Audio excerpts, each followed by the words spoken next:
So the reason for presenting goes back to the Croke Park Lean Conference in 2017, where I noticed similarities in John French's presentation on the implementation of lean construction at Intel and my experience of strategy, research and practice, in that when a strategy is implemented, it can be the case that the results are not as desired. This is often due to the component parts not being as they need to be. We talked about this, and John suggested that I present my research. So continuing that theme, and to start us off, we're going to look at the shared components of a lean strategy framework. Successful long-term businesses have well thought through coherent strategies. Business strategy is long-term, and so is lean. And to be successful in lean or any transformation, you need a coherent strategy. Why do lean transformations fail? They fail because of the lack of a coherent strategy and effective leadership. Lean and purpose, where the purpose of a company is expressed in the customer problem to be solved in order to achieve its own purpose. And from a strategy framework perspective, the customer problem to be solved is identified within the company's purpose. Lean and process focus then, how each value stream will be assessed. From a strategy framework perspective, capabilities and interlocking capabilities are the value stream. And these are assessed through strengths and weaknesses. And that's probably where we have, that's probably where the essence of the similarities between how we look at strategy and how we look at lean is that it's in our capabilities, but they're the value streams.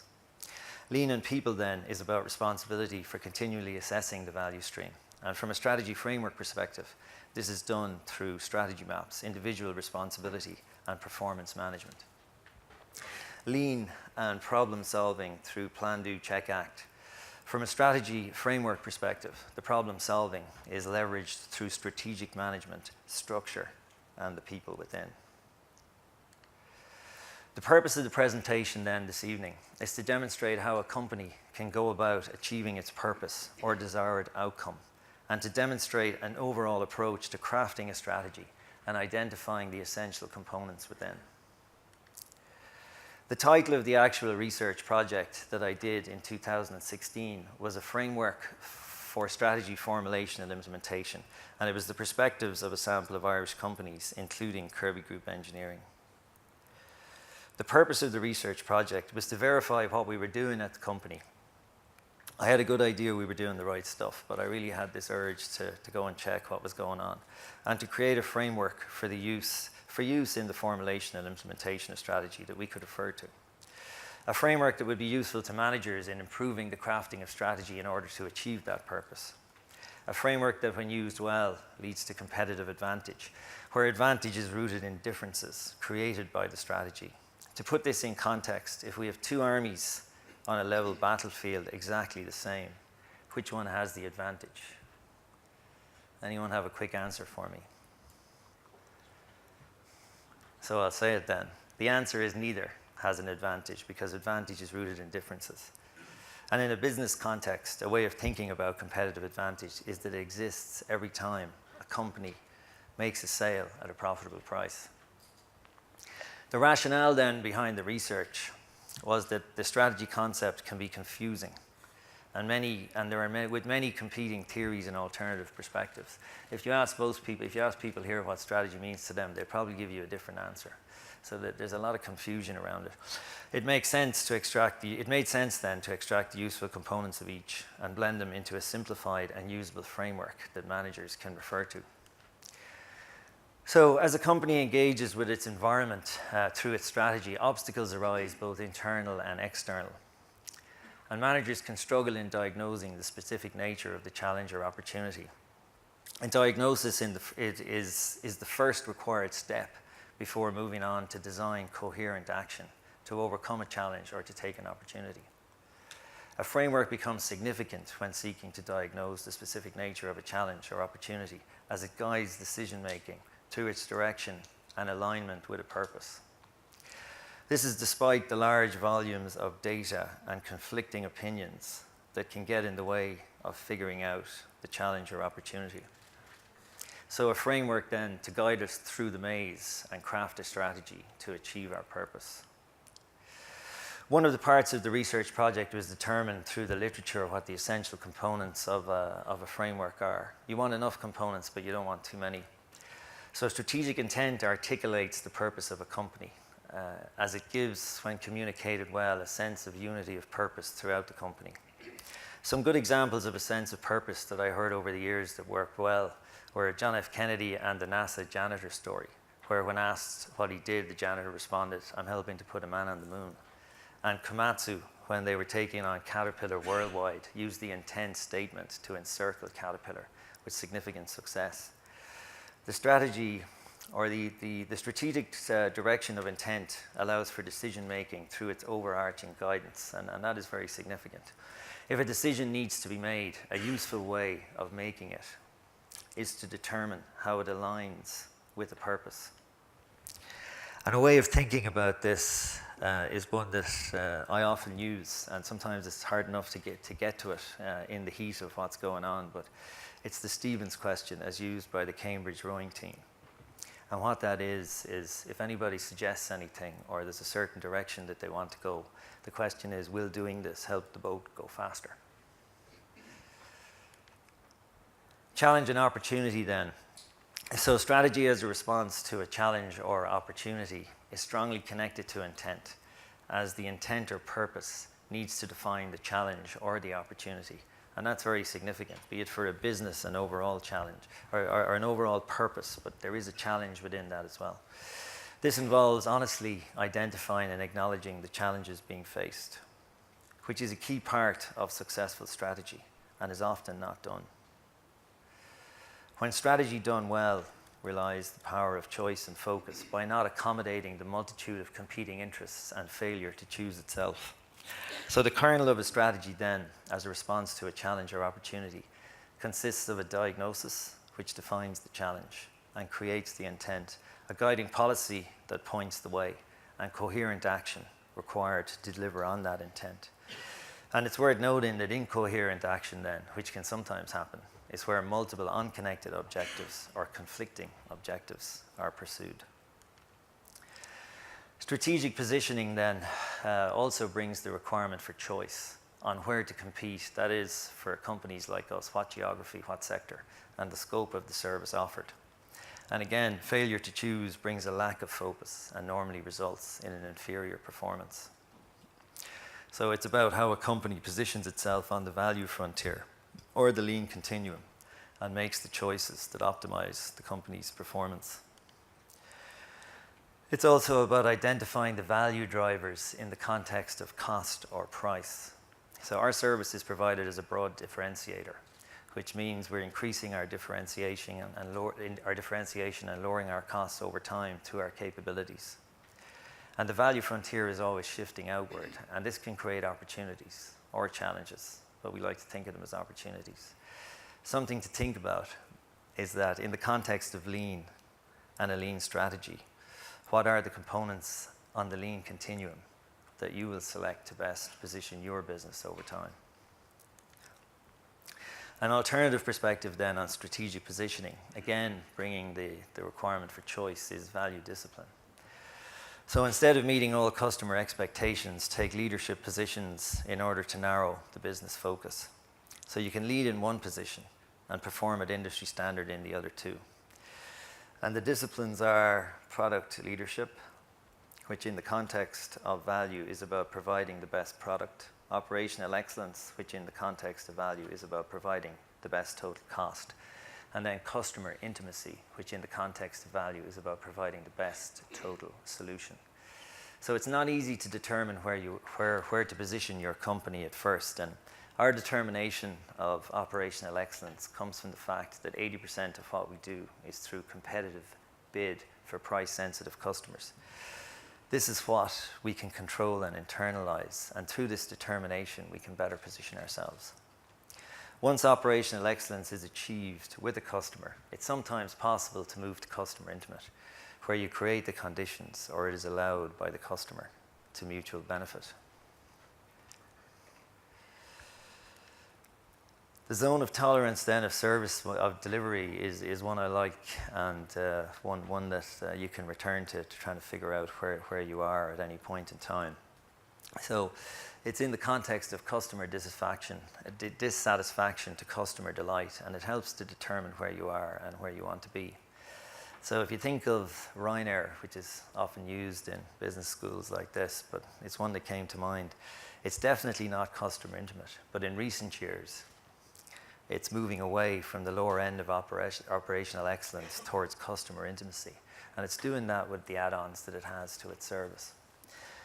And I think that the sweet spot for operational excellence is probably right on customer intimacy. We'd all like to be customer intimate, but there are certain constraints in the industry we operate in, which means we need to be operational excellence first and be really good at that before we can move on towards customer intimacy. Operational excellence then is a business necessity, and lean is a strategy for business to achieve that operational excellence. So think of Toyota and how it achieved operational excellence through its lean strategy.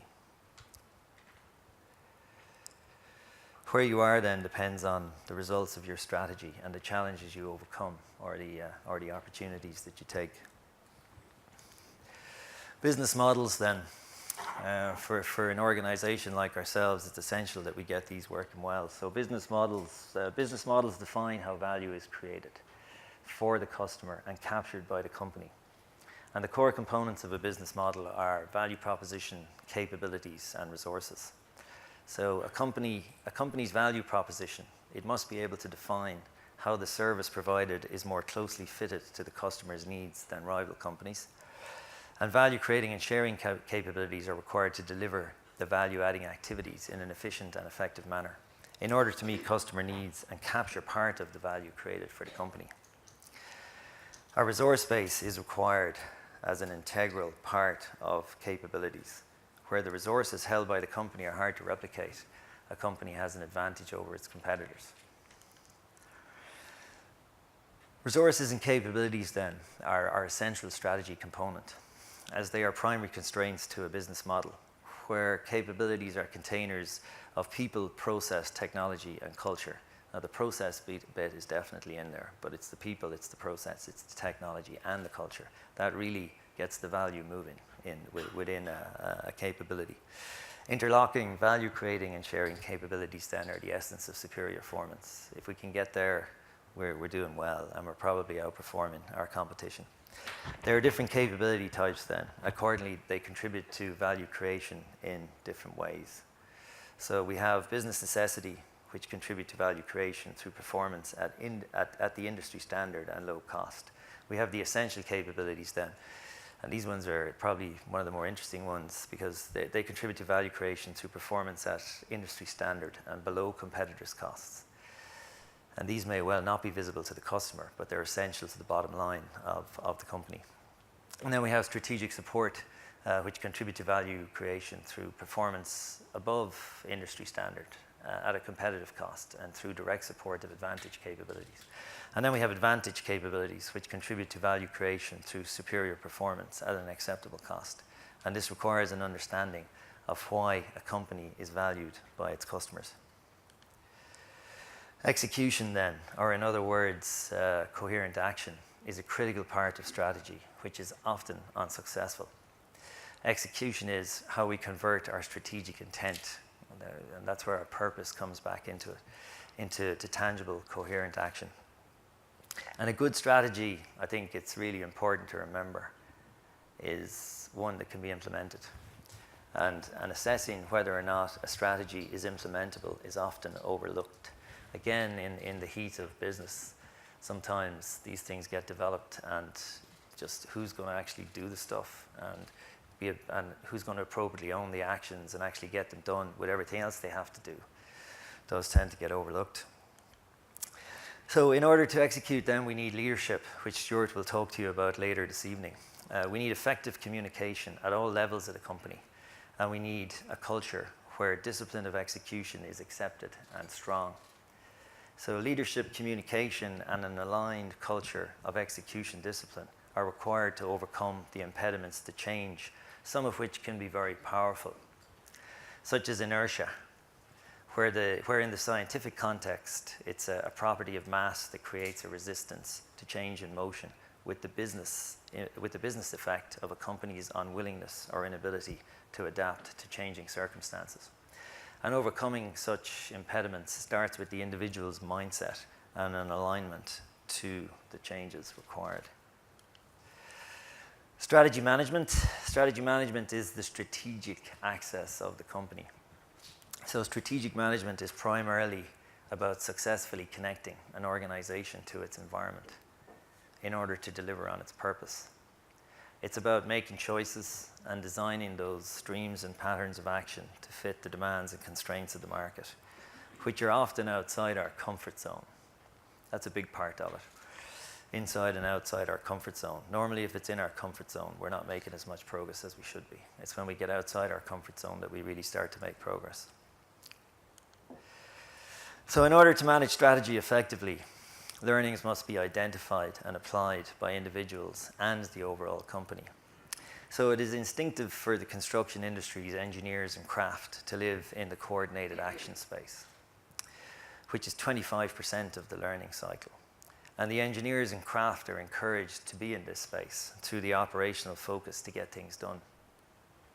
But the coordinated action effect, the coordinated action effect on its own is not even 25%.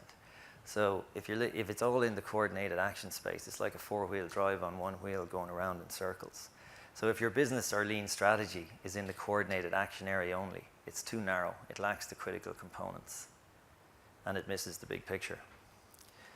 This is similar to what was discussed at the Croke Park Lean Conference, where strategy focus can be too narrow, lacking the essential components, and does not deliver the required results. So strategic thinking and the plan, do, check, act cycle are key strategy and lean principles. The cycle itself and the continuous application of them. Another part of the research project then was to conduct interviews based on questions generated from the literature review with individuals within a number of companies, and the companies range from a large public to a small private startup. Now the top one was a healthcare company with 8,500 employees down through professional services, ourselves, and then we had financial. And then we had marketing, and that was a very interesting one. 7 employees. That's actually, he won't mind me saying it, but that's Bernard Brogan's fledgling company. And I got to interview him right at the start of what he was doing there, and that was good. That was a really good interview. But all of them were, but that one did stand out. So based on the literature review then and the company interviews, the components of a framework were established. We have intent through its purpose and direction. We have challenge and opportunity where strategy is required as a response. We've got the positioning choices, which brings the necessity to choose.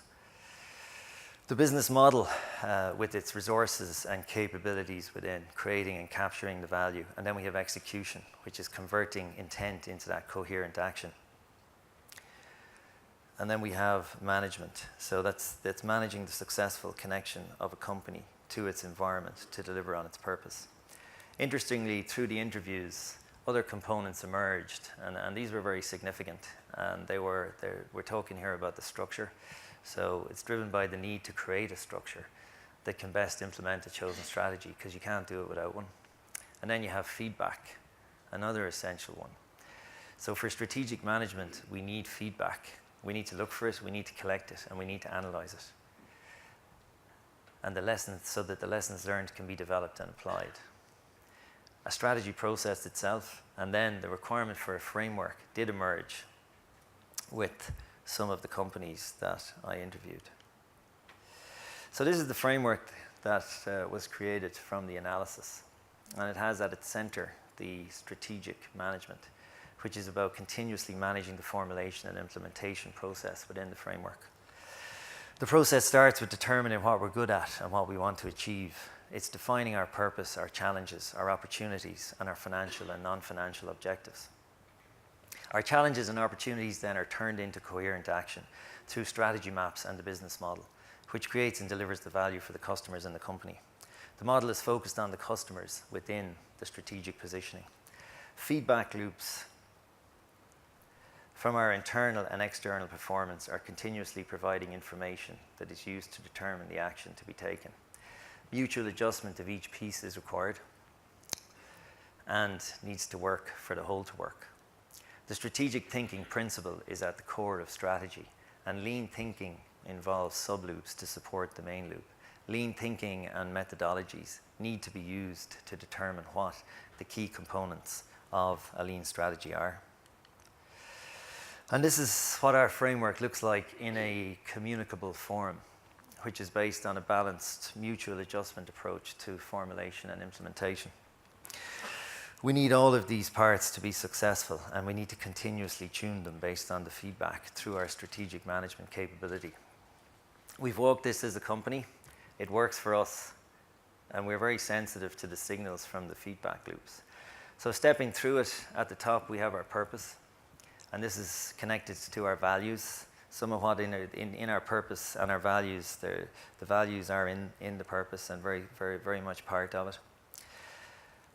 And we identify what we do on a regular basis, and sometimes it happens a number of times in a year, is more so our internal risks, but we identify our external risks and our internal risks, and that really comes in then to how we formulate our strategy. We have our structure and our culture, which delivers the strategy itself. We have our value discipline then, which actually defines our capabilities. So for us, it's that operational excellence. So that defines our capabilities and also defines, to a certain extent, the people within the organization. We have our value proposition then, which is obviously pointing at the strategic positioning. And then we have our financial targets, because we are a business. So the financial targets are an essential piece of that. Evidence that this is working for us is through the company performance over the last 7 years in growth and meeting our margin targets at the same time. And this was and continues to be self-financed. Then strategy at Kirby. So we started our strategy formulation and implementation with a framework for execution only, which, as mentioned earlier, had a limited effect. It's important to note, though, that taking action can be very creative when the learnings are figured out and applied, and that's the important part there. The taking of the action is very creative. We identified our purpose over time, which coincided with the development of our strategy outside of the coordinated action area, and we developed a broader framework with the essential component parts and a process within that produces a real coherence to our strategy. We communicate our purpose and strategy, and we work hard at making it understandable and relevant at the different levels in the company. As part of our strategy success, we managed a culture shift in the company to regular reporting on performance. Leaders lead by example, accepting and delivering on their objectives. Performance reporting and performance management are now pervasive in the company, and our first strategy map was produced in Q1 2012. And we have phased the implementation of strategy maps throughout the company over the last 6 years. And we modify our maps each year to increase effectiveness based on feedback loops and the plan, do, check, act cycle. Alignment then, how we create the alignment is through cascading of strategy through our maps. It starts with the overall map and moves through the business units and then down into the support functions, with each map having an owner that is responsible for each value stream within. And improving our capabilities, value streams, and value-adding activities within is part of each person's map. Elimination of non-value-adding activities within our capabilities and value streams is also part of each person's map, and we personalize each map to the individual. So we connect our business strategy through our maps, which enables progress towards our purpose. Lean and strategy are long-term, with the principle of strategic thinking at the core of both. Lean is a strategy for business that fits very well into our business strategy. Thank you.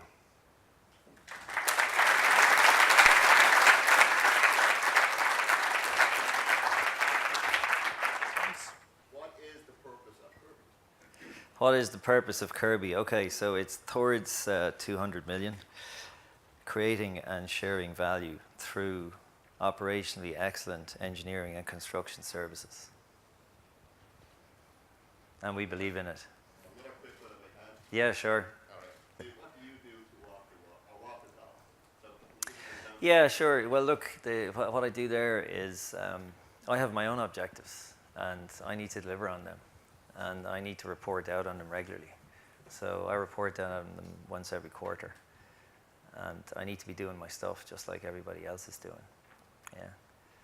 So they're there, and they're challenging, like the other people in the organization. They have their challenging ones too. Yeah. But they align with our purpose. Ideally, it makes the boat go faster. Okay. What's your biggest challenge? What's the biggest challenge? I think the biggest challenge is probably getting the revenue in. Yeah, I think the biggest challenge is probably getting the revenue in. Yeah, I think there are many others, by the way, and we do know what they are, and we go after them each year. Sometimes we succeed, sometimes we don't. But I think just getting the revenue in, because when you have a fixed cost overhead, which is generally quite fixed, then you need to get the revenue in and make the margin on the revenue for the whole business to work. So I'd say that's probably the biggest one. Yeah.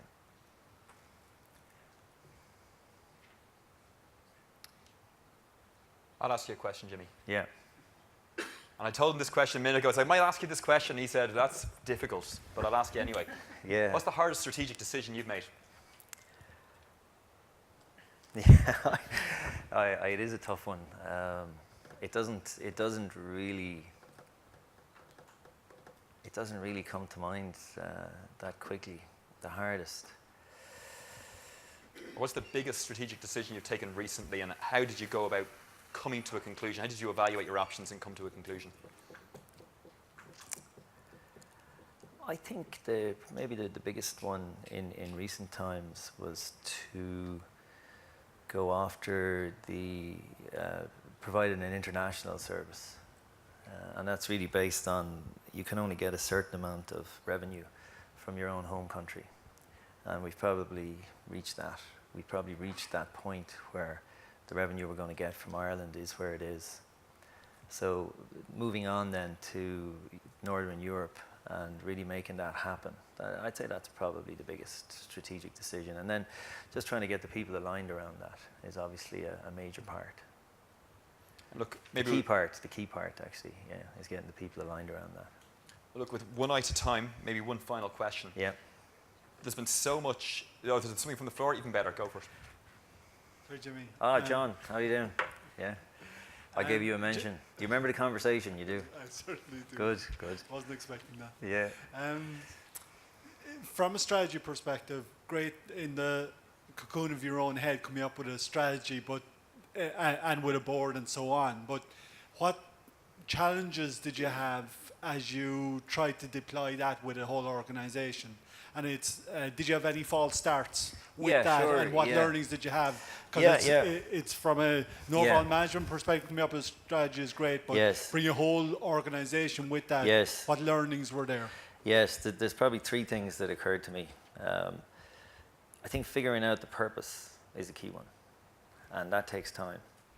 Like that took us a few years to really figure that out. We were at it a while, and I think that's huge. I think you need to figure that out. And until you figure that out, I don't think you'll ever really get there. And also, I think living in this coordinated action space, the learning cycle, that's where we started, because that's where you need to be, and that's where you need to fix things, you need to go at them, you need to take action. But that doesn't really work. You need to come back out and go through that learning cycle. So we got, like, the first year, probably 2 years, it was all about that. And then we kind of figured out, well, there must be something more to this. And as it turns out, as I encountered the learning cycle through the years, it all made sense that we were doing the right thing. Yeah. That's probably two of the things. And one of the other one is I think just the performance reporting and just getting everybody aligned around performance reporting and figuring out the right kind of objectives for people. They were the three things, I think. Yeah. Well, you had a couple of false starts to get to that. Yeah, we did. No, it wasn't. Not at all. It's 6 years we're at it now. And look, there's still a bit to go. You know, there's still a bit to go. No. And I don't think it will ever happen overnight. It always takes time. It does, by definition, I think, strategy to achieve a purpose is going to take time.